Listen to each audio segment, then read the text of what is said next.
ಸ್ವಾಮಿ ಕರಿಯಪ್ಪ ಸ್ವಾಮಿ ಕನಕಪ್ಪ ಸ್ವಾಮಿ ರಾಘಪ್ಪ ಸ್ವಾಮಿ ಅಯ್ಯೋ ಕರ್ನಾಳಮ್ಮ ಕಲ್ಗುಚ್ಚಮ್ಮ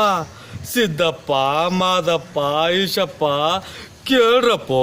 ಅಯ್ಯೋ ಕೇಳ್ರಪ್ಪೋ ನಿಮ್ಮ ಅನ್ಕಾಯೋಗ ಇದು ಅನ್ಸತಿ ಕೇಳ್ರಪ್ಪೋ ದಯವಿಟ್ಟು ಇದೊಂದು ಕೆಲಸ ಮಾಡ್ಕೊಡ್ರಪ್ಪ ಅಪ್ಪ ನಿಮ್ಮನ್ನು ನಂಬಿದ್ದಕ್ಕೆ ನಿಮ್ಮ ಸವಾಸ ಮಾಡಿದ್ದಕ್ಕೆ ಇಷ್ಟಾದರೂ ಮಾಡಿ ಪುಣ್ಯ ಕಟ್ಕೊಳ್ಳಿ ಮುಚ್ಚಮ್ಮಪ್ಪ ನಿಮ್ಮ ಜನ್ಮಕ್ಕೆ ನನ್ನ ಹೊಟ್ಟೆ ಉರ್ಸಿ ಏನ್ರಪ್ಪ ನಿಮಗೆ ಲಾಭ ನಿಮ್ಮಕ್ಕೆ ನನಗಿಂತ ಇನ್ಯಾವ ಮುಸುಡಿ ಸಿಗುತ್ತೋ ನಿಮ್ಮ ಸೇವೆ ಮಾಡೋಕ್ಕೆ ಅಪ್ಪ ಮುನ್ಸಮ್ಮಪ್ಪ ಕರ್ನಾಳಮ್ಮ ನಿಮ್ಮ ಸವಾಸ ಮಾಡಿ ನಾ ಕೆಟ್ಟಲ್ಲಪ್ಪ ನಾ ಕೆಟ್ಟೆ ಇನ್ಯಾರವ್ರಪ್ಪ ನನಗೆ ನೀರಲ್ಲಿ ಸೇರ್ಕೊಂಡ್ಬಿಟ್ರಲ್ಲಪ್ಪ ನನ್ನ ಇನ್ಯಾರವ್ರಪ್ಪ ನನಗೆ ಕೊಟ್ರಲ್ಲಪ್ಪ ಕೈನಾ